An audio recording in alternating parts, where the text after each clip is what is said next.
ओम नमो भगवते वासुदेवाय। जय श्री हरि, जय श्री भगवान विष्णु जी, जय श्री भगवान कृष्ण जी।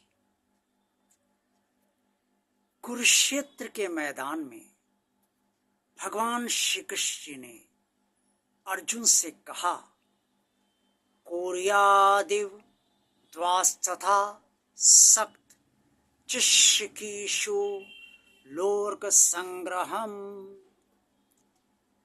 ये श्लोक की अध्याय 3 श्लोक 25 की दूसरी लाइन है।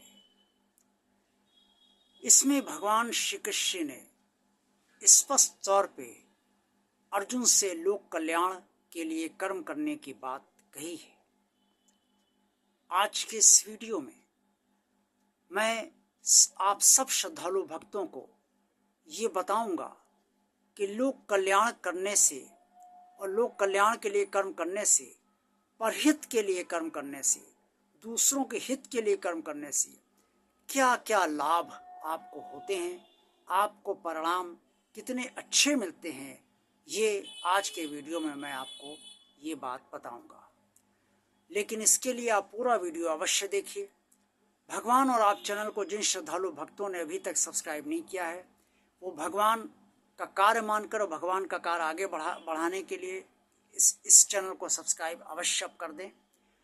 कमेंट्स बॉक्स में आप सबको जो कुछ भी कहना हो अवश्य कहिए। वीडियो देखिए और वीडियो देखने के बाद पसंद आए तो इसे लाइक अवश्य कीजिए और इस चैनल को ज़्यादा से ज़्यादा लोगों को शेयर कीजिए ताकि आप सब की तरह अन्य लोग भी इस चैनल से लाभान्वित होते रहें। भगवान श्री कृष्ण जी ने स्पष्ट तौर पे जो लोक कल्याण करने की बात और लोक कल्याण के लिए कर्म करने की बात कही अर्जुन से, उसके बहुत से लाभ होते हैं। भगवान जब भी कोई बात अपने भक्त से कहता है तो उसके लाभ के लिए ही कहता है। जब हम दूसरों के हित के लिए कार्य करते हैं तो उसमें आसक्ति नहीं होती। हम निष्काम कर्म करते हैं। सकाम कर्म हम तो सिर्फ अपने लिए करते हैं, लेकिन जब दूसरों के हित के लिए, परहित के लिए कार्य करते हैं तो निष्काम कर्म करते हैं। हम भगवान का कोई कार्य करते हैं तो ये कार्य भगवान का है, ये सोच कर करते हैं, आसक्ति उसमें नहीं होती और ये निष्काम कर्म बन जाता है।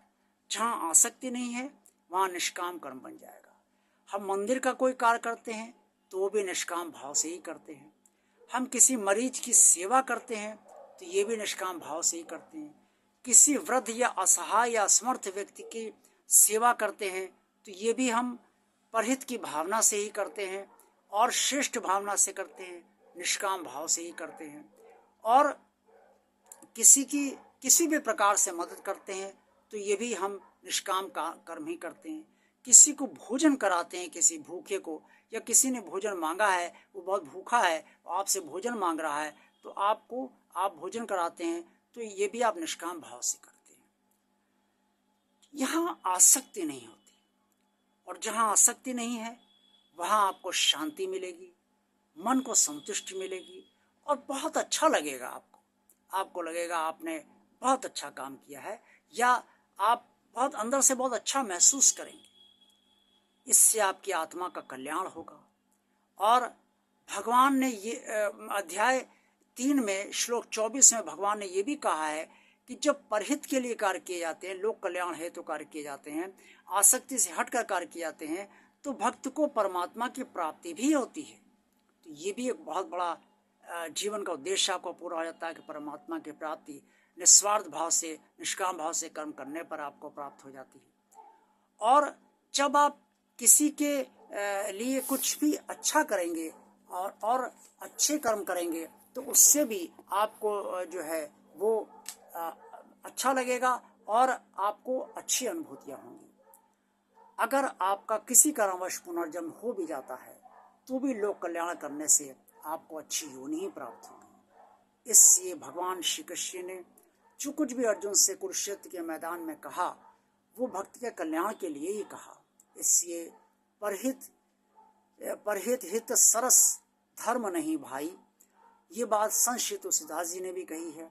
इसलिए लोक कल्याण के लिए कर्म अवश्य कीजिए, दूसरों के उपकार अवश्य कीजिए, इससे आपको श्रेष्ठ फल प्राप्त होंगे, आपकी आत्मा का भी कल्याण होगा और आपका जीवन भी मधुरता से भर जाएगा।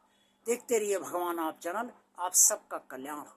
ओम नमो भगवते वासुदेवाय। जय श्री हरि, जय श्री भगवान विष्णु जी, जय श्री भगवान कृष्ण जी।